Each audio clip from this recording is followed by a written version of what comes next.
Muscle, gross anatomy. Give me just a sec. I need to silence my phone. It's already beeping at me. For 1 hour. There we go. Okay, so we're going to finish up, not muscle, gross anatomy. I misspoke when I said that. I meant to say joints. So today we're going to focus on movements. And there's kind of a lot of slides, but these are going to be really zippy, quick slides today. So because we have the luxury of a little extra in-class time today, particular review activity for us on muscle physiology that will start when we're done with the joints. So let's get cracking on the joints so we can start our muscle physiology review afterwards. So let's talk about a joint. At every single joint, you can think of it as a lever. Typically if you've had any kind of training on simple machines, you have class 1, class 2, class 3 levers. And we just have a class 1 lever, the most common kind, the teeter-totter lever. And as we look at these levers, you can think of these as a bone in a joint. And as we're looking at the lever, there's going to be rotation over a specific spot on the lever. That specific spot that the rotation occurs at is known as the fulcrum. So up on the slide, up here, part F in the blue triangle, that's the fulcrum. That's where the rotation occurs at. And then we have the effort force and the resistance force. Your lecture textbook goes into great detail defining type 1 or class 1, class 2, class 3 levers, and then calculating mechanical advantages and efficiencies of machines. These simple machines. This is not a biomechanics class. We are not going to be doing those calculations. I try to avoid calculators as much as possible in biology classes. So, as we're looking at this lever, keep in mind as we're looking at it, that when you are contracting the muscle, this is the muscle side, M for muscle. The muscle is the effort side. And then the resistance side is whatever you're picking up. Sometimes the resistance is your own innate body weight. And some of us have more resistance built in than others. Sometimes the resistance is the thing that you're trying to pick up. Other times, the resistance is the fluid that you're trying to move through. So think of trying to run through air versus running through a swimming pool. Shallow, we'll say shallow swimming pool. Both air and water are fluids. They flow and they offer varying amounts of resistance. So there's different kinds of resistance. As a general rule of thumb, though, the resistance is going to work against your muscles. So if there's more resistance, your muscles have to work harder to move, to pivot across the joint, to pivot on that fulcrum point. And as we're moving across the fulcrum point, there's the ROM, the range of motion. Clinically, this is a really important indicator. It's a very important measurement, and maybe I'm giving it extra emphasis because my wife is a physical therapist. You measure the range of motion with a device called a goniometer. And a goniometer is basically a protractor with some rulers hooked up to it, and you can just slap it on the patient and then bend their knees and see how many degrees of motion a joint has. And as we're looking at the range of motion, it's determined by different things. Some joints have higher ranges of motion. Other joints have lower ranges of motion. Last Wednesday, so last class period, we talked about synovial joints. Synovial joints are known for having the highest range of motion of any joint type. They're the most movable, the most freely movable. And as we're looking at our joints, one of the things that influences the range of motion is just the structure of the surface itself. Think of the glenohumeral joint, where the scapula meets the humerus. There's not a lot of contact points. We have the coracoid process, we have the acromion sticking out, but for the most part, the humerus can just fall out. There's not much holding the humerus in place. So we have a lot of motion with our shoulders. But then you think of other joints, such as the tibial ulnar joint. We can go like this with that joint, and I can extend to here, I can go to here, but I can't go sideways really at the joint. I can pivot up here at my shoulder, but when I look at just the radial-ulnar joint, the humeral ulnar joint, my elbow joint, I don't have a lot of range of motion. The trochlear notch and the olecranon fossa really stick together tightly. We also are going to have the strength or tautness of the ligaments and joint capsules. This is something that, generally speaking, is a use it or lose it situation. So we have a lot of young people in the audience right now. You, generally speaking, have the most flexibility you're going to have for the rest of your life. Think about when you were younger. It's not uncommon to see young kids do the splits. How many times have you seen a grandparent do the splits? You know, almost never. I mean, that's a great way to get a hip replacement. So as we age, those ligaments, those joint capsules, they become stiffer and tighter. We lose the flexibility. However, we can regain it with regular stretching, good diet and exercise, taking care of yourself. We're also going to look at the muscles and tendons themselves. And I need to emphasize muscle tone as a big one. The muscle tone can influence the range of motion. Your psyche, your psychological state influences the range of motion. When people are really tense and stressed out, they've activated their sympathetic nervous systems, sometimes their range of motion decreases. For me, in particular, I'm thinking of those times where I just got psyched out. And sometimes I'll find that I get this pain in my neck. Like it's just something weird happens to you psychologically, and then you manifest some kind of a pain in your body and it hurts to move a joint. That's an example of the psychological component. I think I gave you the example of NFL linemen about how they can tear an ACL, but because their quadriceps and their hamstrings are so well developed, those muscles are so strong, they can go an entire season without even realizing that they've torn their ACL. Because their muscles are so large and they have so much muscle tone, they still have their joint stability and can maintain their range of motion.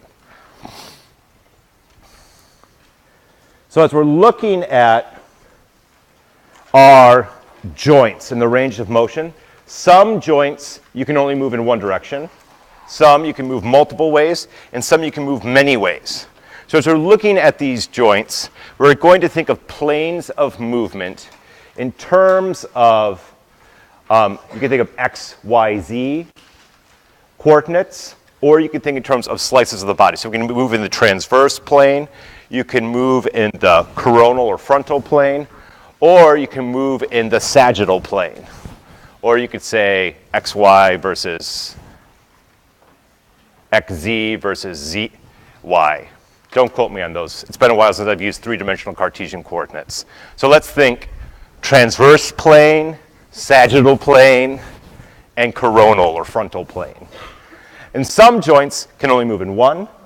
We call those monoaxial joints for one plane of movement. Some joints can move in two for the biaxials, and then others can move in all three.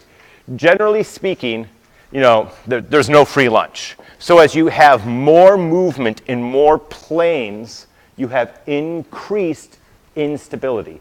The more freedom of movement, the more instability you'll have. So when we think of the shoulder versus the knee, the shoulder that's a multi-axial joint that can move in three dimensions, or three planes, I should say. And the shoulder has lots of complications. It goes wrong. Things go wrong in the shoulder all the time. Then we think of your fingers or your carpals, or excuse me, your phalanges. Those are monoaxial joints. And generally speaking, things don't go wrong that often in your fingers, particularly compared to how often things go wrong with people's shoulders. There are 6 classes of synovial joints we're going to focus on. Those 6 classes of synovial joints include the ball and socket, condylar, saddle, plane, hinge, and pivot joints. So let's dive in and talk about those classes. As we look at our ball and socket joint, this ball and socket joint is going to be characterized by having a head of a long bone, and that head of a long bone is typically going to sit into an indentation or a socket or a divot. These joints have the most freedom of movement. These are all going to be multi-axial joints.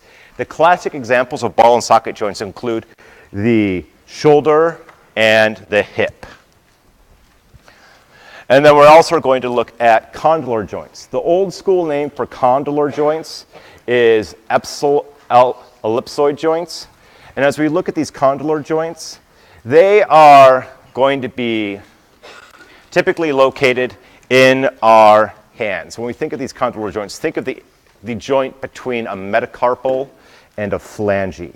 These condylar joints are biaxial joints. You have 2 degrees of movement. So you can take your finger and you can wiggle your finger to side, and you can bend your flex and extend your finger at the same time. You have multiple degrees of movement with your joints. For those of you who pop your knuckles on a regular basis, you may have a little bit more range of motion at your condylar joints compared to individuals who typically don't crack their knuckles or pop their knuckles. Yeah.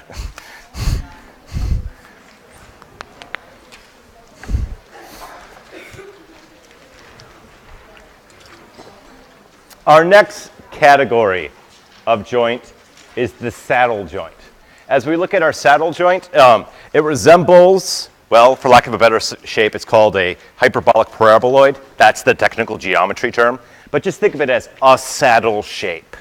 And this saddle shape is going to be primarily located when we have the metacarpal of the thumb coming in contact with a carpal bone. These saddle joints are biaxial joints. They allow for you to have some freedom of movement. You can have a fair degree of movement with these biaxial joints. And as we're looking at these biaxial joints, depending on how you coordinate the movement with your 2 degrees of freedom, you can end up having the appearance of a ball and socket joint.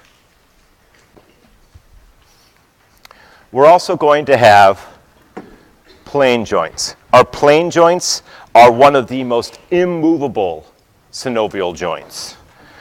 We can have flexion of the carpal. So one carpal can flex or move against another carpal. And then within the foot, the tarsals can move against each other. These plane joints are going to be kind of like tectonic plates shifting past each other. There can be a little bit of movement, a tiny degree of flexion, a tiny degree of extension. And as we're looking at these joints, we're going to find that they're biaxial. There's usually 2 planes of movement they can occur at. Another classic example of a plate joint is going to be your vertebrae. Your vertebrae within your vertebral column are stacked on top of each other, and you can move this direction, and you can also flex them this direction. They can shift slightly past each other.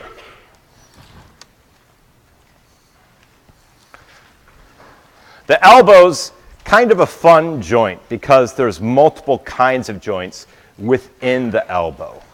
So first we're going to talk about the hinge joint. And when we think of the hinge joint, I want you to think of the ulna interfacing with the humerus. The ulna and the humerus interacting with each other.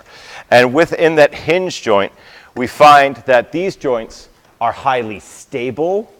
From a structural perspective, these are one of the most stable kinds of synovial joints in our bodies. But the trade-off is, structurally, they don't allow for that much movement or that many degrees of freedom. These are going to be monoaxial joints. Other examples of hinge joints include your phalanges, so your fingers and toes, or your knee. Now, as we're looking at these joints, we're going to find that one bone will sit into or fit intimately into the connection of another bone. And these joints are highly stable, but consequently, they don't allow for that much movement. Our next category of joint is the pivot joint. These pivot joints are typically going to be monoaxial, and they allow for spinning or rotation. The 2 classic examples of a pivot joint include C1 to C2, the atlas to the axis, allowing you to pivot and rotate your head, so you can shake your head left to right to say no. Or if you look at the interface between the radius and the ulna, as the radius and ulna interact with each other, you can take your hand and flip it. You can change it between pronation and supination as you're rotating the radio-ulnar joint. And with that particular pivot synovial joint. Now, before we talk about our movements we need to define our frame of reference. The frame of reference is very important. In human anatomy, whenever we talk about directional terms or movements, always assume as the baseline anatomical position. So I'm thinking back to the last lecture exam. A lot of students asked me when there was those medial or lateral questions, does this refer to how they're falling off the bike and hitting the ground, or does this refer to anatomical position? When in doubt, always assume anatomical position whenever we talk about directional terminology in the human body or when we're talking about the movement of joints. And anatomical position is so important for the movement of joints because that defines our zero position. So right now, my joints are at 0 degrees of flexion extension. We're at the neutral point of all the joints in my body. Well, actually, probably more like this. Anyways, as we're looking at this 0 point, as we deviate from anatomical position, we can have movement of the joints and measure the movements of the joints. Think back to your high school geometry class. If you increase an angle or decrease an angle, think of 360 degrees of rotation in a circle. If you take a joint and it's at the 0 position, I can increase the angle or decrease the angles depending on how I define my frame of reference. And that reference point of anatomical position is going to be 0 degrees.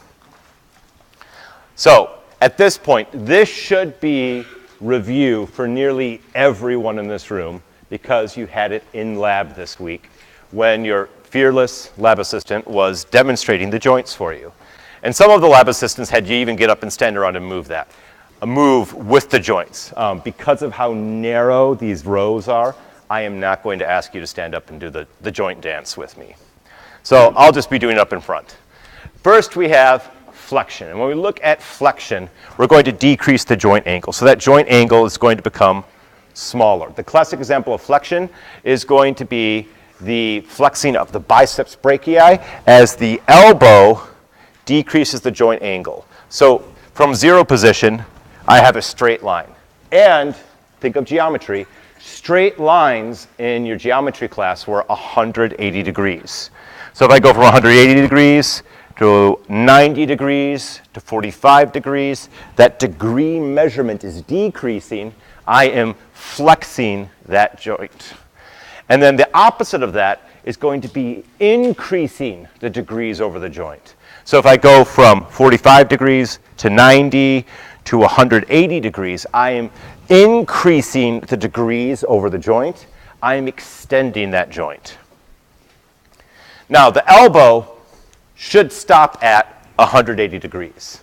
You should not be able to go to 190 or 200 degrees, or heaven forbid, 210 degrees. That would be highly painful. But other joints in the body are more flexible. So 0 position is anatomical position. From 0 position, if I look at my wrist, I can flex my wrist. I can extend my wrist back to 0 position.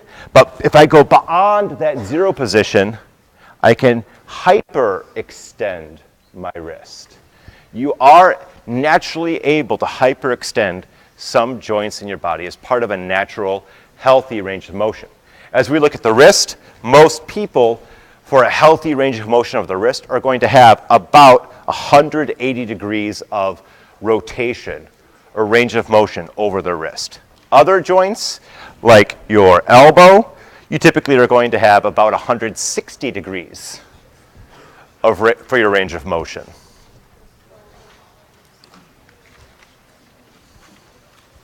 We also can flex and extend and hyperextend other joints in our bodies. So for instance, if we look at the shoulders,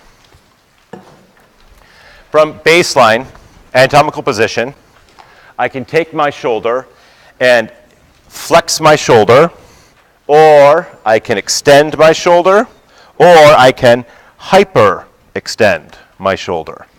And usually the first movement people lose with their shoulder is that hyperextension movement. Most people find that as they age, it's harder and harder to reach behind their back. This leads to one of the funniest questions my wife will ask patients. When she's trying to figure out how much their range of motion is on their shoulder, and she's working with a female patient, she'll always ask them, well, how do you put your bra on? And if they have a lot of range of motion, they'll always clip it in the back. But a lot of times, they'll find that geriatric patients, as they lose the ability to reach into the back, they'll clip it in front and then shimmy it around.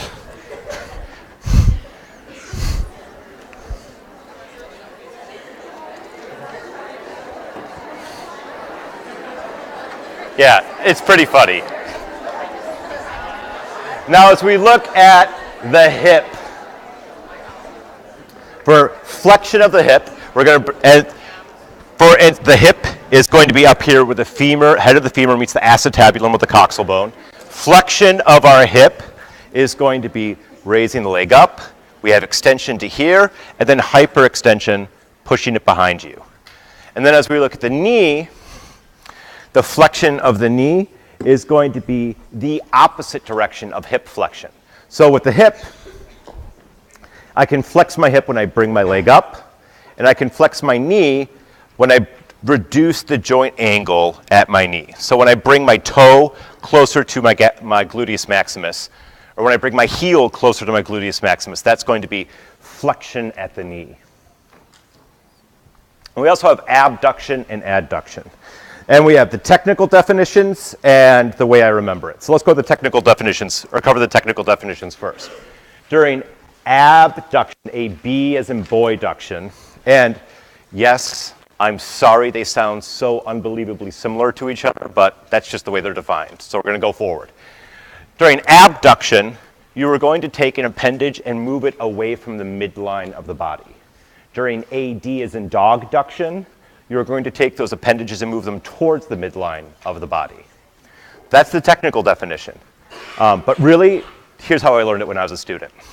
I love science fiction movies, so the idea of being abducted by aliens really resonated with me. And if you're being abducted by aliens, the ray beam, they'll shoot their ray beam down, and they'll lift your arms up into the air and then carry you up into the spaceship. Abduction is raising away from the midline. And then during adduction, you are adding joints together, or appendages together. So if I take my fingers and I adduct my fingers, I bring my fingers closer together. If I adduct my arms, I bring my arms together, as opposed to abducting them and going up to the mothership.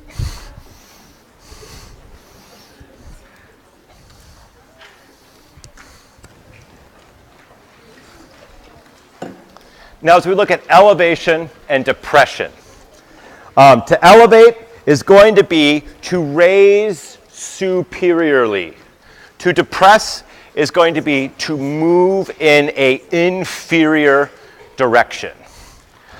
As we're looking at the shoulders, to elevate the shoulders is to raise it, to hunch, or to shrug. And then to depress the shoulders is to bring them down lower.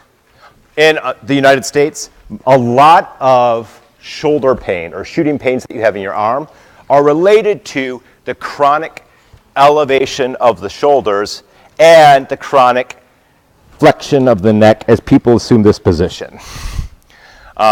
So most Americans need in their workout routine is more depression of the shoulders to help reestablish normal function of the glenohumeral joint and to minimize the amount of nerve impingement that occurs at that joint. And I'm guilty of it as well. I find that I don't need to focus on lifting up. I need to spend more time pulling down whenever I actually make it to the weight room, which hasn't been often, I'll admit. Another movement we have is protraction and retraction. So for protraction, we're going to take that joint and move it anteriorly, so to move the shoulder forward. Retraction is to pull the shoulder backwards. We also can have protraction and retraction of the mandible. You can have an overbite, a retractor and mandible, or you can take your mandible and protract it and have it stick out so that you have an underbite instead of an overbite.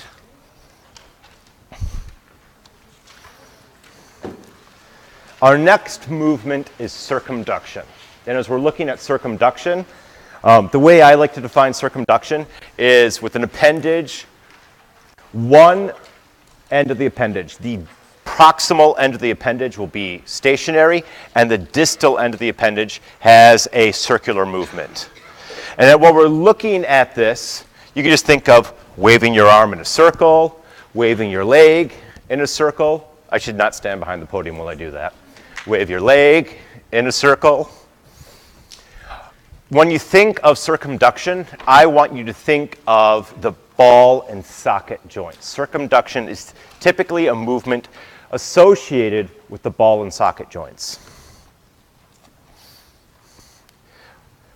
We also have rotation, and there's lots of parts of the body where it can rotate. We already talked about rotation of the head at C1, C2. We talked about rotation of the radio-ulnar joint as you pronate and supinate the hand.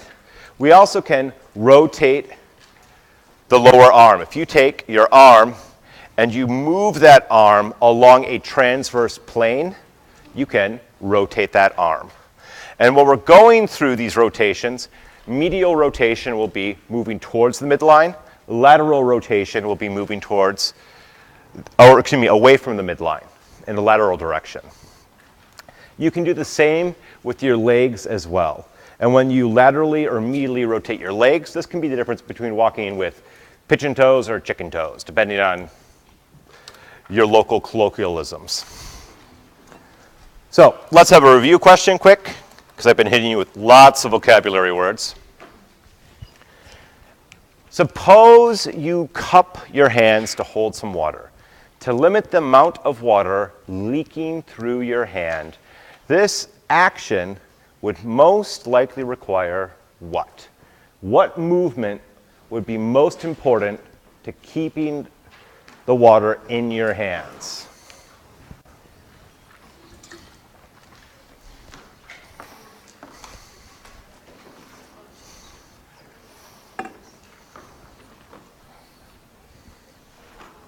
So we're down to about 20 seconds. Please make sure you get this answered. Don't wait until the last second to answer the question.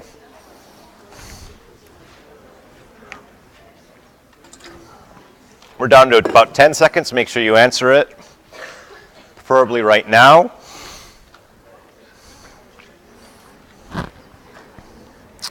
All right. The correct answer is adduction of the finger. Of the listed movements, the most important movement is bringing your fingers together so that the water doesn't go in between your fingers.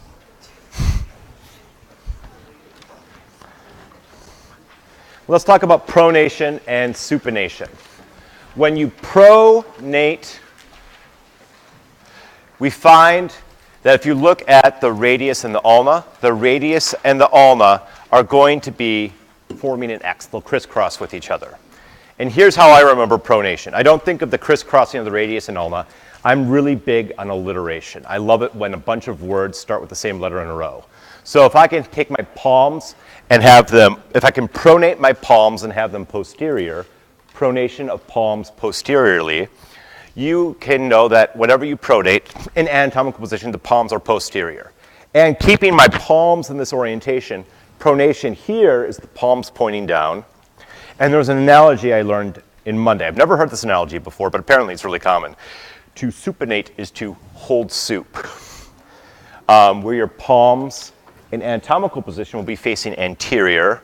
And if we look at the radius and the ulna, in supination, the radius and ulna are parallel with each other as opposed to crisscrossing with each other.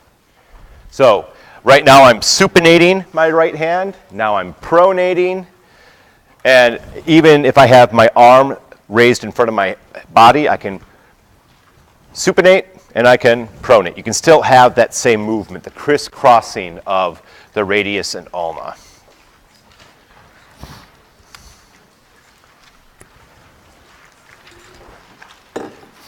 We find, though, that a lot of joints in our bodies aren't easily categorized. So we're going to have a bunch of special situations now we're going to talk about. And we'll talk about nothing but special situations between now and the end of our joint discussion. When we look at the head, neck, and trunk, Flexion is going to be leaning forward. Extension is going to be coming back to baseline, your 0 point, going past the 0 point, kind of like you're doing the limbo, is leaning backwards. And that's, we also can have, in addition to that anterior and posterior flexion and extension, we can have left flexion or right flexion. This is known as lateral flexion. Right lateral flexion, left lateral flexion of the trunk. As we look at our head and neck, we can pivot the neck at C1, C2. We can pivot the trunk using our entire vertebral column, so we can have those rotations occurring. The mandible has a bunch of different movements, and we use all of these different movements of the mandible to chew our food. This is one of the reasons why we're able to get so many calories out of our food. So here's some random trivia. Alligators and crocodiles can't chew food. They don't have all these movements of their mandible like we do. So when you're thinking of like an alligator, a crocodile, a shark, or some of these really awesome apex predators, they can only bite down. They have flexion and extension of their mandible. So they take a big bite of food and swallow it whole. And they can't chew it before they swallow. We, as human beings, will chew up our food. And I know this is more bio 314 with the digestive system, but I can't emphasize how important chewing food is. By chewing our food, we break it up into small pieces, we increase the surface area, and we're able to digest it much more efficiently and get a lot more calories out of our food compared to swallowing it whole. And as we're going through this chewing process, we can have excursions.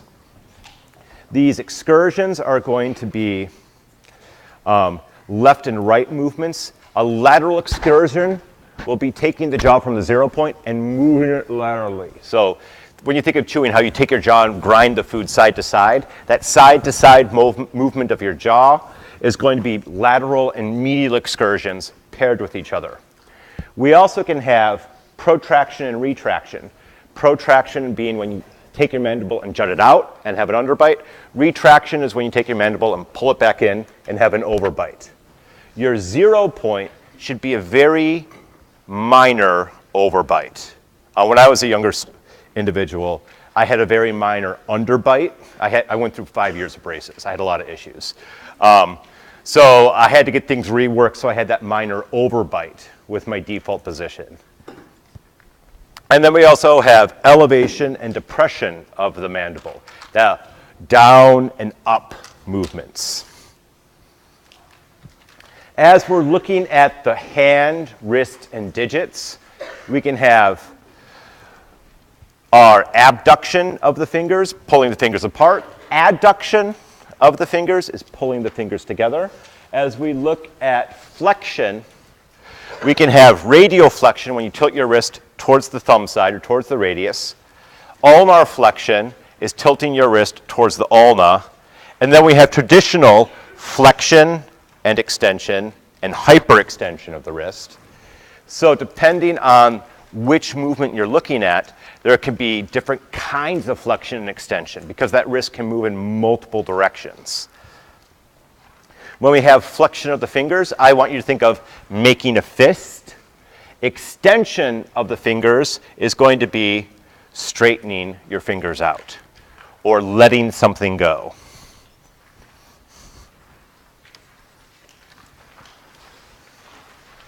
One of the things that makes us distinctly different from most other groups of mammals is that we have opposable thumbs.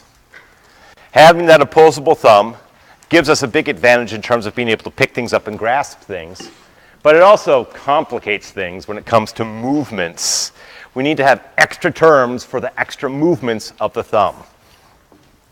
So when we're looking at palmar adduction, palmar abduction. When we think abduction, think separation of appendages. Palmar abduction is going to be taking the thumb and moving it away from the hand and pointing it anteriorly. When we have radial abduction, we're going to take the thumb from our 0 point and move it away from the index fingers. So radial abduction is moving the thumbs towards the radius. Palmar abduction is moving the thumb towards the palm. If we have flexion of the thumb, that's going to be curling the thumb. Extension of the thumb is, straightening out your thumb. Think of hitchhiking. You extend your thumb. And then flex the other phalanges. The one that students typically will struggle with the most is the opposition and reposition. Opposition is going to be taking the thumb and touching it to the tips of your fingers. And then reposition will be moving it away from the tips of your fingers. For opposition and reposition to occur, it's a combination of the palmar adduction and the flexion of the thumb and flexion of the fingers.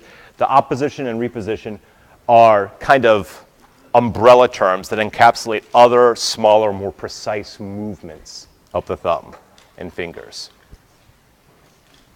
We're also going to have special movements of the foot. You can take your foot and wave it in a circle. You can circumduct your foot, even though there's not a ball and socket joint there.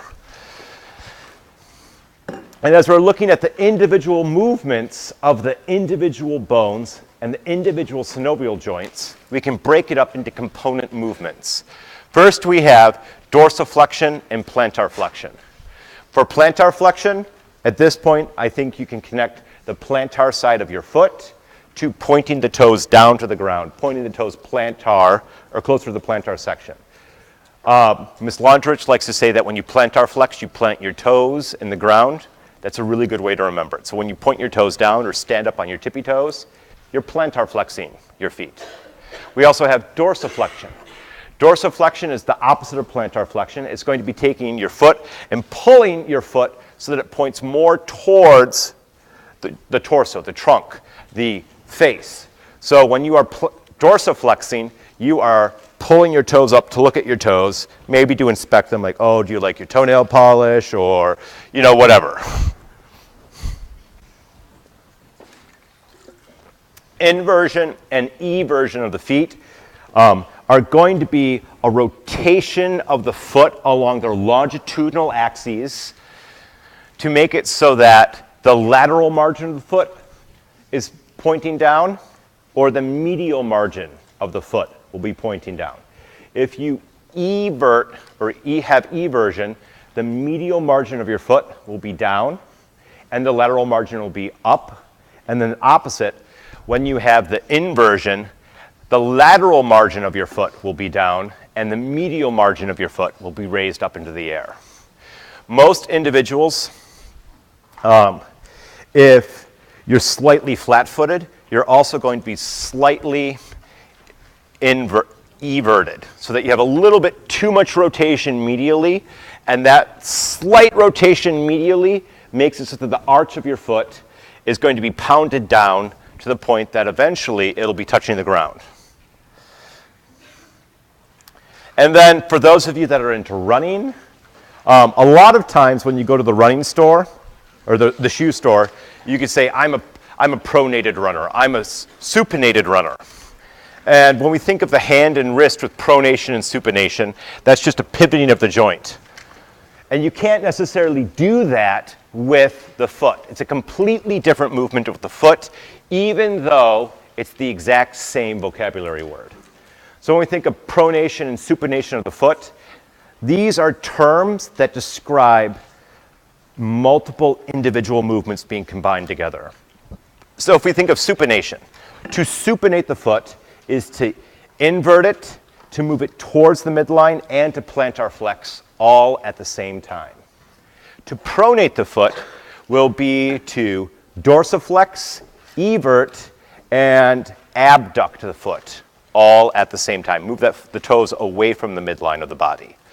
And these complicated movements, the supination and pronation, are catch-all terms because we have a joint that acts like a ball and socket joint when you think of the ankle, even though it's actually made up of multiple smaller individual joints with discrete individual movements. So, last review question on joints.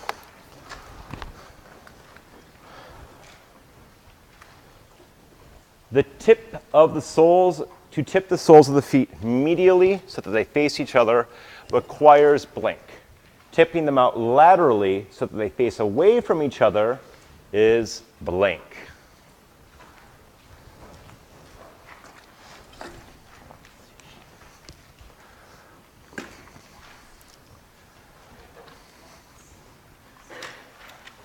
We're down to about 30 seconds.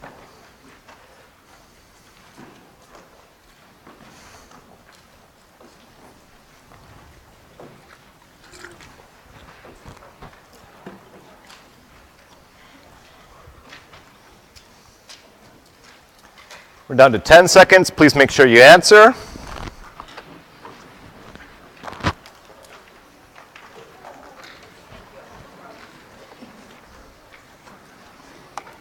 All right. The correct answer is inversion and eversion. And as we look at our class results, we did pretty respectable on that.